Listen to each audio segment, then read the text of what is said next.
Hello friends, this is Dilwar and welcome to Assam special TET YouTube channel. বন্ধুরা, আজকের এই ভিডিওতে আমরা ইনক্লুসিভ এডুকেশনের বিষয়ে জানার চেষ্টা করব।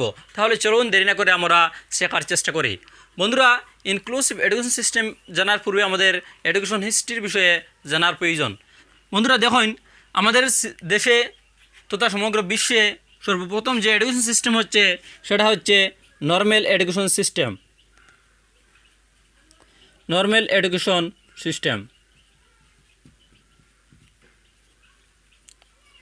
দেখুন, নর্মাল এডুকেশন সিস্টেম এই জন্য বলা হতো, নর্মাল এডুকেশন সিস্টেমে শুধু নর্মাল বাচ্চাগুলোকে শিক্ষাদান করা হতো, যে বাচ্চাগুলা বহুত ফিজিক্যালি অ্যান্ড মেন্টালি অ্যাক্টিভ।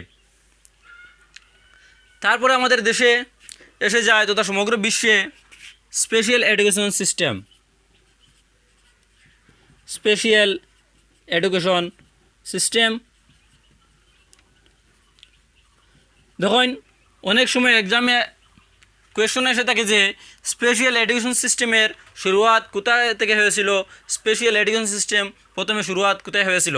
বন্ধুরা, ইউরোপের সাইকোলজিস্টরা ভেবেছিলেন যে যদি স্পেশাল বাচ্চাগুলোকে শিক্ষাদান করা যায় তাহলে ওই স্পেশাল বাচ্চাগুলায় জীবন হয়তো কোনো কিছু করতে পারে।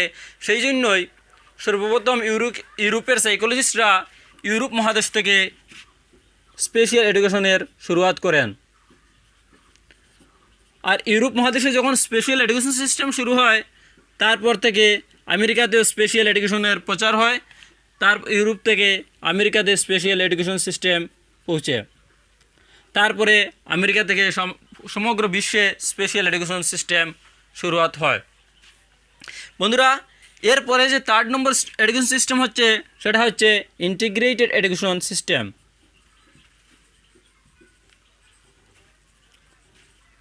দেখুন, যদি স্পেশাল এডুকেশন সিস্টেম ছিল তাহলে কেন ইন্টিগ্রেটেড এডুকেশন সিস্টেমের প্রয়োজন হলো। বন্ধুরা, 1990 সালে যখন স্পেশাল এডুকেশন সিস্টেম শুরু হয়েছিল স্পেশাল বাচ্চাগুলোকে লক্ষ্য রেখে, তখন সেটাতে একটি কমি রয়েছিল। দেখা গেছে কি স্পেশাল এডুকেশন সিস্টেমে শুধু স্পেশাল বাচ্চাগুলোকে একটি সেপারেট স্কুলে এডুকেশন দেওয়া হয় একজন স্পেশাল এডুকেটর দ্বারা। তখন যে স্পেশাল বাচ্চাগুলো রয়েছে সেই বাচ্চাগুলো মনে করে যে আমাদের ভিতরে কোনো একটি কমি রয়েছে, সেই জন্য আমাদেরকে ভেদভাব করা হচ্ছে। সেই জন্যই সাইকোলজিস্টরা ভেবেছিলেন যে একটি ইন্টিগ্রেটেড সিস্টেম তৈরি করা যাক, আর যেটাতে নর্মাল বাচ্চা প্লাস স্পেশাল বাচ্চায় এডুকেশন নিতে পারে। সেই চিন্তাধারা করে ইন্টিগ্রেটেড এডুকেশন সিস্টেম ডেভেলপ করা হয়। আর ইন্টিগ্রেটেড এডুকেশন সিস্টেমে বলা হয় যে নর্মাল যে বাচ্চাগুলো রয়েছে অ্যান্ড স্পেশাল যে বাচ্চাগুলো রয়েছে সেই বাচ্চাগুলায় একটি স্কুলে শিক্ষাদান করবে।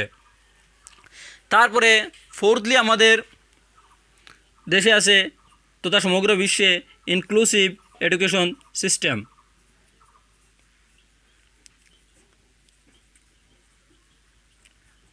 আর inclusive education system integrated education system থেকে ডিফারেন্ট রয়েছে। ইনক্লুসিভ এডুকেশন সিস্টেমে বলা হয়েছে যে স্পেশাল প্লাস নর্মাল চাইল্ড একসাথে একটি স্কুলে পড়বে। বন্ধুরা, এখন আমরা ডিটেলসলি বুঝবো যে ইন্টিগ্রেটেড এডুকেশন সিস্টেম কি, ইনক্লুসিভ এডুকেশন সিস্টেম কি। বন্ধুরা দেখুন, ইন্টিগ্রেটেড এডুকেশন সিস্টেম 1974 সালে আমাদের দেশে একটি স্কিম শুরু হয়, আর সেই স্কিমের নাম ছিল আইইডিসি। তখন আইইডিসি এর ফুল ফর্ম হচ্ছে ইন্টিগ্রেটেড এডুকেশন ফর ডিজেবল চাইল্ড্রেন। দেখুন, যে বাচ্চাগুলো ডিজেবল রয়েছে আর এই ডিজেবল বাচ্চাগুলোকে শিক্ষা দেওয়ার জন্য, একটা স্কুলে শিক্ষা দেওয়ার জন্য আইইডিসি ডেভেলপ করা হয়। আর আইইডিসিতে বলা হয় যে প্রতিটি বাচ্চায় একটি ক্লাসরুমে শিক্ষা গ্রহণ করবে। তারপরে আইইডিসিটা রিভাইজ করা হয় 1974 সালে, অ্যান্ড তারপরে আমাদের দেশে আরেকটি স্কিম ডেভেলপড হয় যেটার নাম ছিল ডিপিইপি। দেখুন, ডিপিইপির ফুল ফর্ম হচ্ছে ডিস্ট্রিক্ট প্রাইমারি এডুকেশন প্রোগ্রাম। আর ডিপিইপি 1997 সালে আমাদের দেশে শুরুয়াত হয়। সেটা আমাদের জেলার স্তরের শিক্ষা বিভাগ ছিল। দেখুন, ডিপিইপির পরে আমাদের দেশে 2000 সালে এসএসএ এসে যায়। এসএসএর ফুল ফর্ম হচ্ছে সর্বশিক্ষা অভিযান। আর যে এসএসএ সেটা আমাদের দেশে লাগু হয় 1 এপ্রিল 2001-এ 2001 সালের 1 এপ্রিলে আমাদের দেশে এসএসএ লাগু হয়। বন্ধুরা, আইইডিসি ইন্টিগ্রেটেড এডুকেশন সিস্টেম সেটি বহুদিন টিকতে পারেনি, সেই জন্য আমাদের দেশে আবার আরেকটি স্কিম আনা হয়, সেটার নাম হয় আইইডিএসএস। আর আইইডিএসএসের ফুল ফর্ম হচ্ছে inclusive education for disable children at secondary stage. আর আইইডিএসএস 2009 সালে আমাদের দেশে এসেছিল। তখন যদি বলা হয় যে আইইডিসি কে ডেভেলপ করেছিল বা কার দ্বারা আমাদের দেশে এসেছিল, আইইডিসি আমাদের দেশে এমএইচআরডি দ্বারা ডেভেলপ করা হয়েছিল। এমএইচআরডির ফুল ফর্ম হচ্ছে ministry of human research and development. বন্ধুরা, আইইডিসির মূল উদ্দেশ্য ছিল যে 2020-এর মধ্যে আমাদের দেশের ভেদভাব ছাড়া লার্নিং ফ্রেন্ডলি এনভায়রনমেন্ট তৈরি করা, যে বাচ্চাগুলো স্পেশাল রয়েছে অ্যান্ড নর্মাল রয়েছে তাদের মধ্যে কোনো ধরনের ভেদভাব ছাড়া, কোনো ধরনের ডিসক্রিমিনেশন ছাড়া এমন একটি শিক্ষার এনভায়রনমেন্ট তৈরি করা। আর সেই লক্ষ্যটি রেখে আইইডিসি ডেভেলপ করা হয় আমাদের দেশে 2009 সালে। বন্ধুরা, তারপরে আমাদের দেশে ইনক্লুসিভ এডুকেশন এসে যায়। বন্ধুরা, ইনক্লুসিভ এডুকেশন জানার পূর্বে আমার আরও একটি স্কিমের বিষয়ে জানার প্রয়োজন। বন্ধুরা, 2006 সালে আমাদের দেশে আরও একটি স্কিম লাগু হয়েছিল, যেটার নাম ছিল এনইপিপিডি। দেখুন, এনইপিপিডির ফুল ফর্ম হচ্ছে national education policy for persons with disability. আর এই যে এনইপিপিডির উদ্দেশ্য ছিল যে early childhood care education, ECCE অর্থাৎ আর্লি চাইল্ডহুড কেয়ার এডুকেশন, যে বাচ্চাগুলা 3 বছর থেকে 6 বছরের ভিতরে রয়েছে সেই বাচ্চাগুলোকে শিক্ষা প্রদান করা। সেটা ডেভেলপ করেছিল MSJ&E, আমাদের দেশের ministry of social justice and empowerment দ্বারা। আর সেটার দায়িত্ব দেওয়া হয়েছিল ministry of human resource and development অর্থাৎ এমএইচআরডিকে। আমরা ইনক্লুসিভ এডুকেশনের বিষয়ে আরও ডিটেলসলি জানার চেষ্টা করব। বন্ধুরা, দেখুন, 1990 সালে জামিতিয়ান একটি কনফারেন্স হয়। আর এই জামিতিয়ান কনফারেন্সে যে মুখ্য উদ্দেশ্য ছিল সেটা ছিল এডুকেশন ফর অল, যাতে সবাইকে এডুকেশন প্রোভাইড করা যায় উইথ কোনো ডিসক্রিমিনেশন ছাড়া।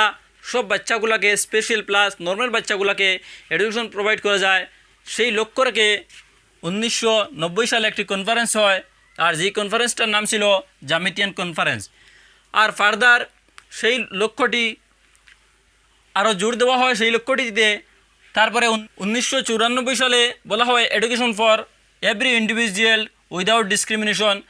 স্পেনে একটি কনফারেন্স হয়, আর সেই কনফারেন্সটির নাম ছিল সালামানকা কনফারেন্স।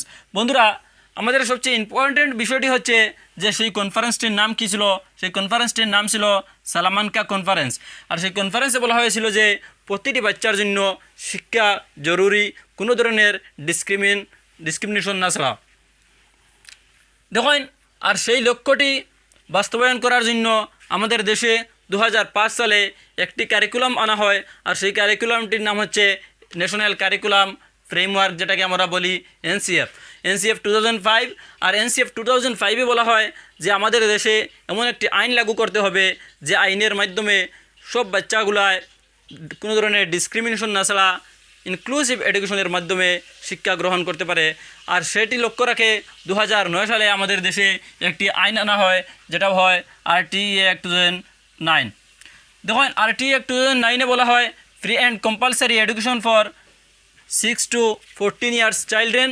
দেখুন, যে 6 বছর থেকে 14 বছরের যতটি বাচ্চা রয়েছে, চায় সেটা নর্মাল হোক চায় স্পেশাল হোক, প্রতিটি বাচ্চাকে ইনক্লুসিভ এডুকেশনের মাধ্যমে শিক্ষাদান করতে হবে। প্রতিটি বাচ্চার রাইট টু এডুকেশন অ্যাক্টে বলা হয় যে প্রতিটি বাচ্চার এডুকেশন হচ্ছে মৌলিক অধিকার। প্রতিটি বাচ্চা, চায় সেটা গরিব হোক ধনী হোক, প্রতিটি বাচ্চায় শিক্ষা গ্রহণ করতে হবে। ইনক্লুসিভ এডুকেশন কী? বন্ধুরা, যদি আমরা ইনক্লুসিভ এডুকেশনটা বলি এক কথায়, তাহলে আমরা বলতে পারি একটি কোটেশনের মাধ্যমে, inclusive education means all children no matter who they are can learn together in the same school. যে বাচ্চাগুলোকে সেটা আমাদের জন্য জরুরি নয়, যেটাই হোক, বাচ্চা স্পেশাল হোক চায় বাচ্চা নর্মাল হোক, প্রতিটি বাচ্চায় একটি ক্লাসে একটি স্কুলে শিক্ষা গ্রহণ করতে পারে। বন্ধুরা, এখন আমরা special education, integrated education and inclusive এডুকেশনের মধ্যে পার্থক্য কী সেগুলো দেখার চেষ্টা করব। বন্ধুরা দেখো, normal education system, special education system and integrated education system and inclusive education সিস্টেমের মধ্যে মুখ্য যে পার্থক্যগুলো হচ্ছে সেগুলা দেখো, নর্মাল এডুকেশন সিস্টেমে শুধু নর্মাল চাইল্ডের জন্য এডুকেশন সিস্টেম প্রোভাইড করা হয়েছিল, যে বাচ্চাগুলার কোনো ধরনের সমস্যা নেই, যে বাচ্চাগুলো নর্মাল, বহুত ফিজিক্যালি অ্যান্ড মেন্টালি যে বাচ্চাগুলো অ্যাক্টিভ তাদেরকে নর্মাল বাচ্চা বলা হয়, আর সেই বাচ্চাগুলোকে অনলি নর্মাল স্কুলে শিক্ষাদান করা হয়েছিল। বন্ধুরা তারপরে আমাদের দেশে যে স্পেশাল এডুকেশন সিস্টেম আসে, স্পেশাল এডুকেশন সিস্টেমে বলা হয় শুধুমাত্র যে স্পেশাল বাচ্চাগুলো রয়েছে, যে বাচ্চাগুলোর সাথে বহুত physically mentally and socially problem রয়েছে, সেই বাচ্চাগুলোকে স্পেশাল এডুকেশন সিস্টেমে পড়ানো হবে। Only special child. তখন নর্মাল এডুকেশনে শুধু নর্মাল বাচ্চাগুলোকে পড়ানো হতো, অ্যান্ড স্পেশাল এডুকেশন সিস্টেমে শুধু স্পেশাল বাচ্চাগুলোকে পড়ানো হতো। বন্ধুরা একটি নর্মাল এডুকেশন সিস্টেমে একজন নর্মাল টিচারে নর্মাল বাচ্চাগুলোকে পড়াতেন, কিন্তু একটি স্পেশাল এডুকেশন সিস্টেমের একটি স্কুলে একটি স্পেশাল ক্লাসরুমে প্রতিটি বাচ্চাকে একজন স্পেশাল এডুকেটর দ্বারা শিক্ষাদান করা হতো। তারপর আমাদের দেশে এই যে নর্মাল অ্যান্ড স্পেশালের মধ্যে ভেদভাবটি দূর করার জন্য এসে যায় ইন্টিগ্রেটেড এডুকেশন সিস্টেম। আর ইন্টিগ্রেটেড এডুকেশন সিস্টেমে শুধুমাত্র যে নর্মাল বাচ্চাগুলা অ্যান্ড যে স্পেশাল বাচ্চাগুলা সেগুলোকে একত্রিত করে পড়ানোর কথা বলা হয়েছিল, কিন্তু ইন্টিগ্রেটেড এডুকেশন সিস্টেমটা বেশি দিন টিকতে পারেনি। তার কারণ হচ্ছে ইন্টিগ্রেটেড এডুকেশন সিস্টেমে বলা হয়েছিল যে বাচ্চাগুলো স্কুলে অ্যাডমিশন নেওয়ার পূর্বে কোনো ধরনের ফ্যাসিলিটি প্রোভাইড করা হবে না। যখন বাচ্চা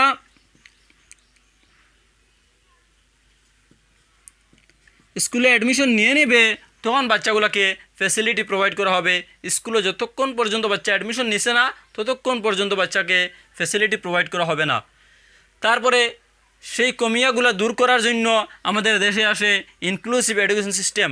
আর ইনক্লুসিভ এডুকেশন সিস্টেমে বলা হয় যে একটি ক্লাসে নর্মাল বাচ্চা প্লাস স্পেশাল যে বাচ্চাগুলো রয়েছে সেই বাচ্চাগুলায় একটি ক্লাসে একজন টিচার দ্বারা শিক্ষা গ্রহণ করবে। বন্ধুরা একটি ইনক্লুসিভ এডুকেশন সিস্টেমে যে ক্লাসরুম, সেই একটা ইনক্লুসিভ ক্লাসরুমে একজন শিক্ষকে বহুত নর্মাল প্লাস স্পেশাল বাচ্চাকে শিক্ষাদান করে থাকেন। আর যে ইনক্লুসিভ এডুকেশন সিস্টেমে বলা হয়েছে যে বাচ্চা আমাদের জন্য খুবই জরুরি, বাচ্চাকে প্রথমেই তার ফ্যাসিলিটিগুলো প্রোভাইড করার প্রয়োজন। তখন ইনক্লুসিভ এডুকেশন সিস্টেমে একটি বাচ্চা স্কুলে অ্যাডমিশন নেওয়ার পূর্বে একটি স্কুলের বিল্ডিংগুলোকে ডেভেলপ করা হয়, যাতে ওই স্পেশাল বাচ্চাগুলা ওই স্কুলে আসে অনায়াসে শিক্ষা গ্রহণ করতে পারে। বন্ধুরা ইনক্লুসিভ এডুকেশন সিস্টেমে সবচেয়ে গুরুত্বপূর্ণ বিষয়টি হচ্ছে বালা। যে ইনক্লুসিভ এডুকেশন সিস্টেমে বলা হয় যে বিল্ডিং যেটা স্কুলের, সেই বিল্ডিংটা আমাদের লার্নিং এইডস হিসাবে ব্যবহার করা যেতে পারে। তখন বালার কনসেপ্ট আসে। তখন বালার ফুল ফর্ম হচ্ছে বিল্ডিং অ্যাজ লার্নিং এইড।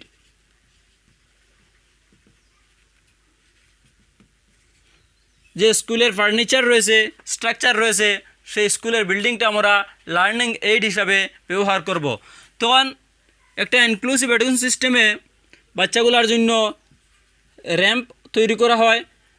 যে সিঁড়ি রয়েছে, সিঁড়ির দ্বারা দিয়ে অন্য একটি র্যাম্প তৈরি করা হয়, যাতে যে বাচ্চাগুলো ফিজিক্যালি হ্যান্ডিক্যাপ্ট রয়েছে সেই বাচ্চাগুলো স্কুলে আসে শিক্ষা গ্রহণ করতে পারে। দেখুন তাছাড়াও ইনক্লুসিভ এডুকেশনে অ্যাডজাস্টেবল ডেস্কের কথা বলা হয়েছে।